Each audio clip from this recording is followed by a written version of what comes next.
Erev Tov, Chavrim, I'm Stephen Ben-denoon. You're watching Israeli News Live. Got some news here I've actually been working on now. It says 23 hours. I saw this originally when it first came out. This is a photograph that has been taken. It's actually taken by Gip, the very guy you see here on your screen. Let me kind of blow this up a little bit for you. Gip lives there in Russia from what I understand, and I traced it back to him because I wanted to see who was actually taking the picture and how can I get more information about this. What you're seeing here, and it's gonna get pretty grainy once we get it up this big here on the screen here for you. This is a convoy. You can see 1, 2, at least 3 of these trucks right here. There is a fire truck in between there. And these trucks here are carrying nuclear warheads. This is in Russia. And they are en route to a particular place. As you can see, he's writing this in Russian. And so I actually wrote him back in Russian myself, but one of the words that I used there, he was not familiar with the word. It's okay. But he said, use English, which that was fine. So I said, are they transporting nuclear warheads? I saw you mention that you actually took the picture. So Gip responds, obviously warheads. There are a lot of nuclear silos at this area. Nothing else there has armed guards, special vehicles, etc. So he does confirm that it is nuclear warheads. He lives in this area here from what I understand in this. And as Gip is saying here, they're being moved there to the facilities there where the ICBMs are actually at. Now, this is very close to the same place where I shared with you the other day in western Russia there, that is closer to the European border. Now, when I say closer to the European border, it doesn't mean that it's right there on the border, but it puts it much easier within striking range, say that of, NATO forces in Poland or NATO forces in Germany, the Britain, etc., is putting all of these people in harm's way as well. And of course, Russia has been doing these things because Russia is very concerned that this is going to turn into a nuclear confrontation, mainly because this is the way Russia plans this out. If Russia feels threatened to a point where it can't win a war on the ground, it will revert to nuclear weapons. Now, Russia is also threatening North Korea, by the way, that if they do not stop their own threats of using a preemptive strike of nuclear weapons, Russia said that they will invade North Korea and take out everything they have.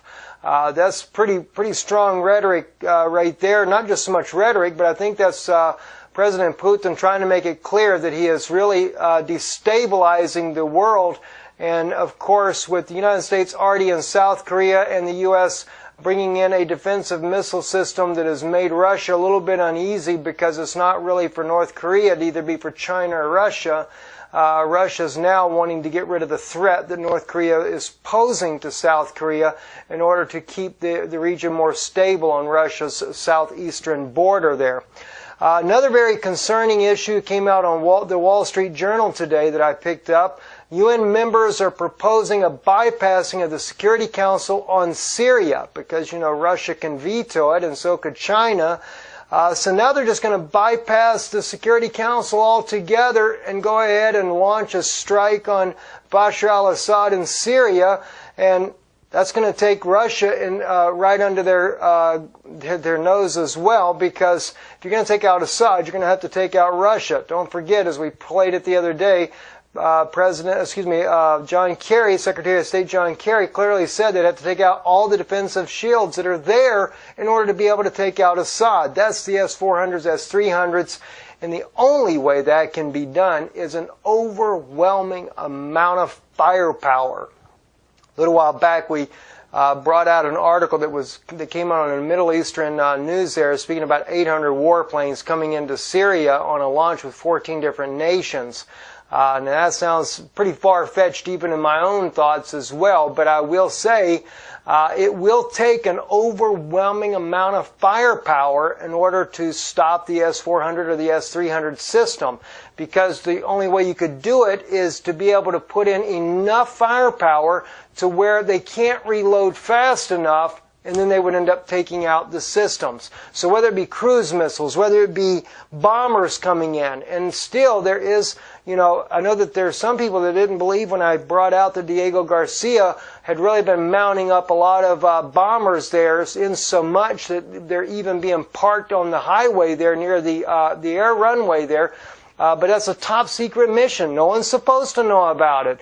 But I do have some friends that have some very good capabilities of confirming this for me. And yes, it is confirmed that there is a massive buildup of bombers in this region of Diego Garcia. And even though that is a long shot to get up to Syria, well, with a little bit of plenty of refuelers in the area that are going on, they could easily do just that and come in through the southeastern side of Syria, totally unexpected, across Saudi Arabia, and then up to Syria through the southeastern side there. So anyway, it's very concerning about what the UN, what they're planning on doing there, just bypassing the Security Council on Syria altogether. Now here's what's interesting. The whole point is they consider that Russia and Syria have been causing a humanitarian crisis by killing all the civilians in the area. But what they're not telling you is, like I said before, is the same thing that happens in Ukraine. All the civilians that were being killed in Ukraine were certainly Ukrainian civilians, but sadly enough, they were all from the separatist side to begin with. And it was the Ukraine soldiers doing the killing of them. Well, this is pretty much the same thing going on inside of Aleppo. I don't doubt that some of the bombs that are being dropped by Syria and Russia trying to knock out these militants aren't also killing civilians as well, because they're keeping those civilians as human shields. But you have to remember, it is the U.S.-backed rebels that are in this area as well. Not just al-Nusra, not just this group alone. It is also the U.S.-backed rebels. And I have proof here, because RT released a video today, and this is Murad, who actually was filming, who's filming inside of Aleppo right now. And I don't know, if, even the commentator, I don't know if he caught what the man said in Arabic. It was translated properly, but did anybody actually catch it or not? I don't even know. So I wanted to share with you. Watch what he says here. My son-in-law entered the city to rescue his brother and mother. Okay, this is during the humanitarian pause, which, remember, they kind of scoffed at Russia for doing an 8-hour pause. Well, now Russia thus far has paused for 24 hours, no airstrikes, and they're talking about doing it even longer. Why didn't America get involved with this and help Russia, to help the humanitarian aid, to put a stop to the fighting there? All the while there has been a pause, a cessation of airstrikes in Aleppo, guess who's been fighting and bombing everybody else? It's been the U.S.-backed rebels in there, not just al-Nusra. And it's also been the Belgian Air Force who has bombed up there in northern Aleppo, and even Turkey bombing the Kurdish people in Syria as well. I mean, nobody on the NATO coalition, no NATO member, has any respect for ceasefire. Oh, they're big to talk about it. Do a ceasefire. I think it's because the U.S. just wants to rearm their militants, is what they're wanting to do. And here's what the man says. He says, my son-in-law entered in the city, he entered in him to rescue his brother and his mother. But he hasn't had a chance so far to do it or to leave the city himself. Okay? Why can't they leave the city? Murad asks the question. He said, because they, the terrorists, are shooting at them. Don't let them leave. So he's going to ask them which ones. He says, who are they? Militants of the Free Syrian Army and Jabhat al-Nusra. Both of them. Remember, they joined forces together?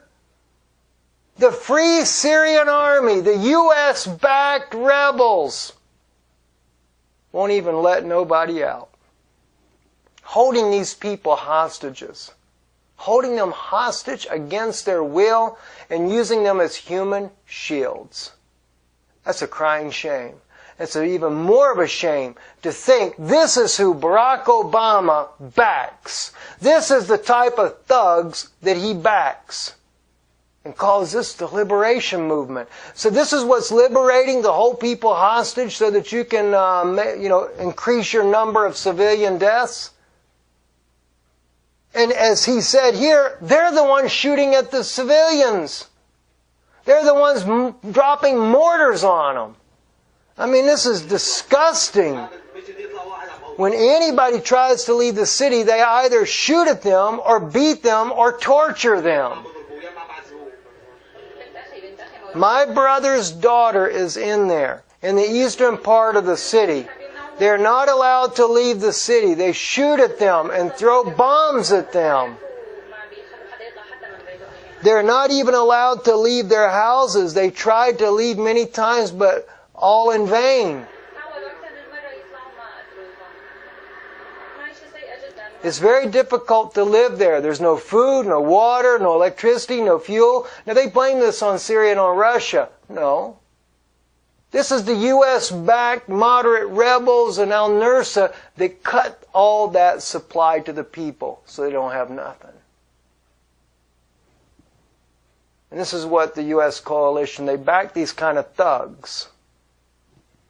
It's deplorable. As we showed you in the news broadcast yesterday, and I'm going to include that link to this one in this broadcast as well in the description, just in case you didn't get to see it. Because let me tell you something. It's deplorable, all the lies that we've been told in the West, all the lies told in Europe, all the lies told by the media puppets there in America, CNN, Fox, all these liars.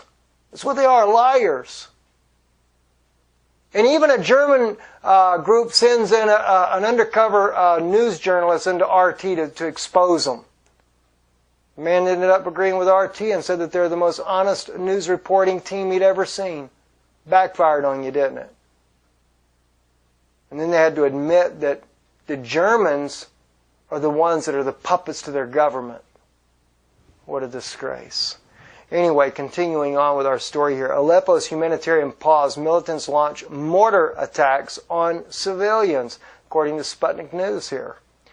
The first day of the humanitarian pause of Syria and Aleppo did not lead to any desired results. Following the halt in the airstrikes, the terrorists in turn responded with mortar fire in the humanitarian corridors. 8 corridors. They started bombing everybody that's trying to get out. So only 10 people got out.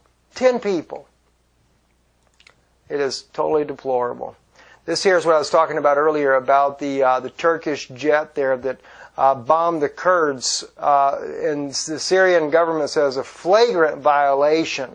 Damascus has reacted harshly to the bombing of the Kurdish militants in northern Syria on Thursday morning by Turkey's air force, vowing to intervene next time Ankara sends in its planes over its borders. In a statement, the Syrian Defense Ministry accused the Turkish of flagrant aggression with the targeted innocent citizens, saying that it considers it a dangerous development that could escalate the situation. The only way that Bashar al-Assad could intervene is if Russia gets their back. Because if he goes to attacking Turkish aircraft, it's going to bring all NATO in on top of him. And I think this is exactly what the U.S. Obama administration really would like. They'd love to see one of these NATO jets get knocked down. I think that's why Belgium has gone in there and fired, popped off a few bombs and killed some people. Now they send the Turkish in there to drop off a few bombs and kill somebody. Does not anybody see what's going on? Do you not realize that NATO is intentionally sending in their people, wanting Russia to lock on with one of these S-300s, S-400 systems there and pop one of their planes out of the air so they can justify now, forget the humanitarian mission, we're going in now. And do you know that they also, all this big talk about, Assad and Russia are using phosphoric weapons on the civilians here inside of Syria. Did you know that the U.S. just got busted again for using phosphorus weapons over in Mosul? Oh, I get it. It's a smokescreen, right? It's ridiculous. InfoWars has put out an article here by Paul Joseph Watson. Top British journal warns of nuclear war with Russia, the end of life as we know it. Senior British Army officer, former Deputy Supreme Called Commander, Europe General Sir Richard Sheriff warns that NATO forces nuclear war with Russia is in Europe, and America is already technically at war with Russia. We've been saying this all along. It's a proxy. It's just a matter of which thugs they're using. Guys, I've not forgot about the Gog and Magog. I will get to this, and I am going to bring it out, and I'm going to show you who Gog really is, and it's going to blow you away when you find out. I'm going to back it up for you by prophetic scriptures and show you the facts there, and you're going to find out who that thug really is. Remember, it has no regard for human life whatsoever. And look what America's using right now. Look at Obama, what he's using.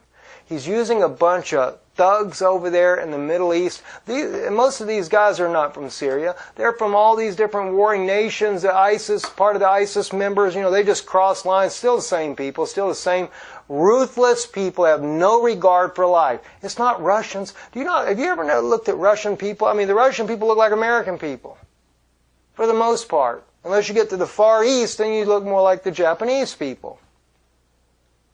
Do you not realize human beings are human beings?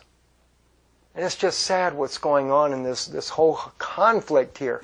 And yet, what is Obama doing? Obama is taking the ruthless, most murderous group that he possibly can. And that's who's fighting the wars now. And they're paying them to do it. You know why? Because they can pay them like an American soldier's salary, a little bit less, and they get the same results without a bunch of Americans being killed in the war. And then only send in some special forces when you need it. That's the way the Obama administration changed the entire scope of the war. Now they just use paid mercenaries to do all this fighting. What a shame. What a shame. Anyway, I'm Stephen Ben-denoon. You're watching Israeli News Live, and the general is right, though. As you can see by this photo right here, Russia's not playing games either. And I don't think Russia wants to do a first strike on anything, but Russia does know if they get into any kind of conflict in Syria, if the United States strikes any of the coalition, if Russia takes down one of these planes that's coming in, or Syria takes down one of the planes, if Syria does it, believe me, the whole NATO coalition is coming in. And I think this is the provocation. They're trying to draw them in. Trying to draw them in order to bring in this entire war here. It's only a matter of time. It's going to happen. I'm Stephen Ben-denoon. You're watching Israeli News Live. Erev Tov.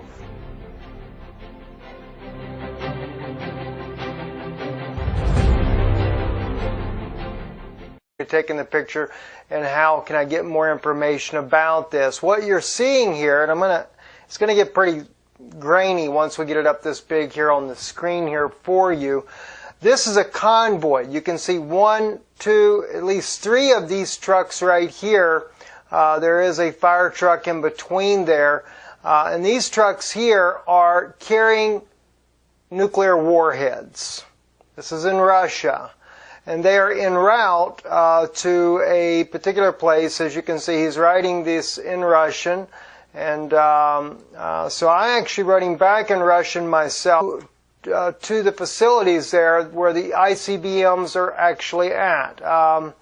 Now, this is very close to the same place where I shared with you the other day in western Russia there, that is closer to the European border. Now, when I say closer to the European border, it doesn't mean that it's right there on the border, but it puts it much easier within striking range, say that of, NATO forces in Poland or NATO forces in Germany, the Britain.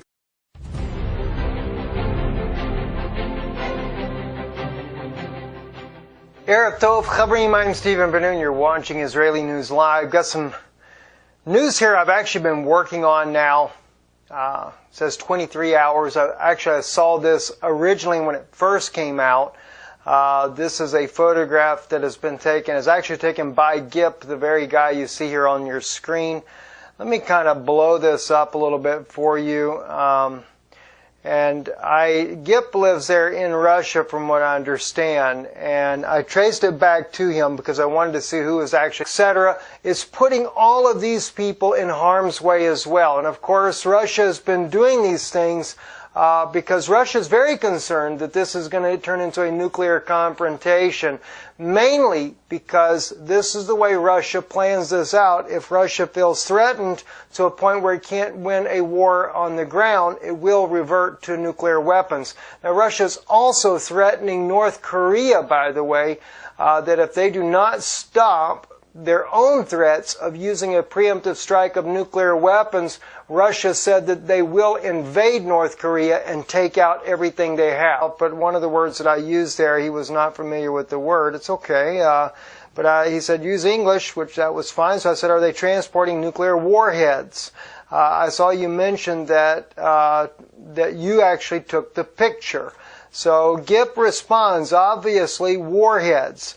There are a lot of nuclear silos at this area. Nothing else there has armed guards, special vehicles, etc. So he does confirm that it is nuclear warheads. He lives in this area here from what I understand in this. And as Gip is saying here, they're being moved there to